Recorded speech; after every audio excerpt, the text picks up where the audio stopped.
And I do think that people have different cup sizes. This is an interesting analogy. Needy doesn't exist, just like too sensitive doesn't exist. It doesn't exist. There is no such thing as someone who's too needy. It does not exist. It's a fundamental way that humans work. Let me give you an example. I had lunch today, and let's say I come to eat dinner, and let's say you're here and you're sat on the other side of the table, and let's say we're eating pasta. I'll go to the kitchen, bring the pasta over, I'll sit down and I'll be like, oh yeah, I'll grab my fork and spoon and I'll be like, well, we'll just chat. And I'll be like, hey, yeah, so how was your day? And oh yeah, you know, like we'll just talk. And I'll grab my drink and I'll be like, yeah. Now, if I had walked the desert for 6 days, only surviving by drinking my own urine from my pants, let's say, and then I eventually found a house, oh my God, I'm saved. And I sit down and then they put a plate of pasta in front of me. The way that I would be eating that pasta and drinking that water would be vastly different to when you and I were sat on the table. I'd be like, shoving it in and drinking the water, necking it, saying more water. My entire behavior would be different because my need for food and water would be so much higher. In today's society, you'll see a lot of people that are being labeled as needy, and they are people that have not had what they rely on for survival, which is love, acceptance, connection, relationships, vulnerability, safety. They've been walking the emotional desert for so long and they are starving of these things. That's why it doesn't exist, because when people are giving what they need, their behaviors completely change. This is how humans work. Fundamentally, we are social creatures. We use love, connection, and relationship as a survival mechanism. An infant would die 100% of the time on their own. So we actually use love, connection, and relationships as a way of surviving. It's the whole reason why we love each other so much. Good conversation starter, Strawman. I think it's a relatively good take. I do think being needy gets weaponized a lot. I think that you can find people who match your level of needy in life. For some people, it's less. For some people, it's more. I like the cup analogy. Some people need a certain amount of things and you can just be two different sized cups. So somebody might be pouring way too much water into your cup and it's just overflowing and it's too much and you're overwhelmed. Or somebody might only have a little bit to give and you've got a really big cup and they're constantly pouring water into your cup as much as they have to offer, but it will never fill your cup because it's not enough. And I do think that people have different cup sizes.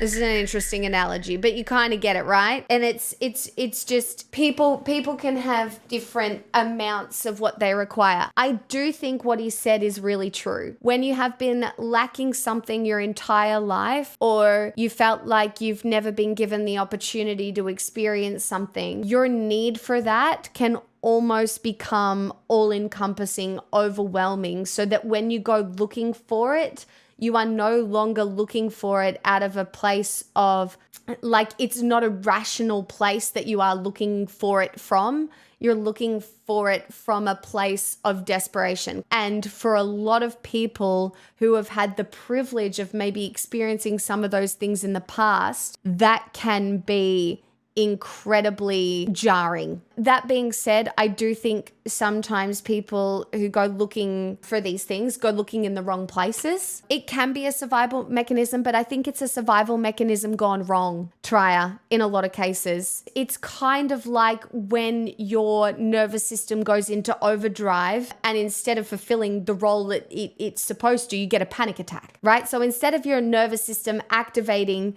to get you to act in a certain survival instinct, it goes all the way to panic attack and it stops you acting at all. Do you know what I mean? Like, there are a lot of cases where our survival mechanisms go too far, or an allergic reaction with your immune system. Very good example, Leafy. Your immune system, for example, a perfect example is my body's reaction to pollen. Oh my God, pollen, we're gonna die. You're gonna have a runny nose for the next 3 months, Queen. enjoy. Like, it's no longer serving the purpose that it was supposed to serve. Seriously though, as a very introverted person in an office environment, it can feel like people are involving me in fulfilling their selfish need for human interaction. Potentially. And you can communicate that if you want to, VOD. I do think as a very introverted person though, unless you do push yourself to have those little human moments, you will end up alone. I saw a really interesting video of this girl who got diagnosed late in life as an autistic person. She is currently going through the process of unmasking the way that she interacts with her friends, because masking takes a lot of energy and it's a really exhausting thing to do.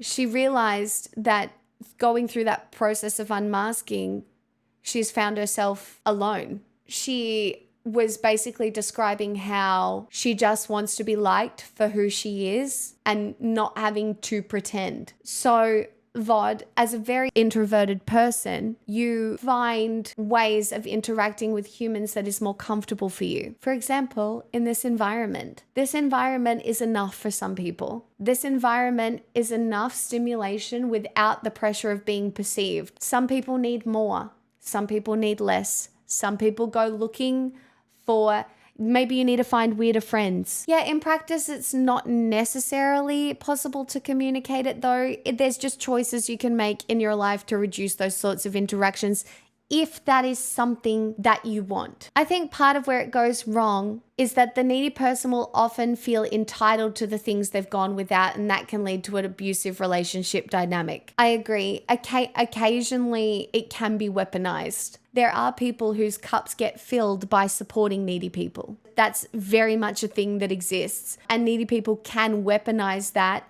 against those people. Society does expect masks to a certain degree. And to a certain degree, society functions on people's ability to mask in certain contexts, which is why people with autism spectrum disorder find it exceptionally hard to navigate in certain circumstances.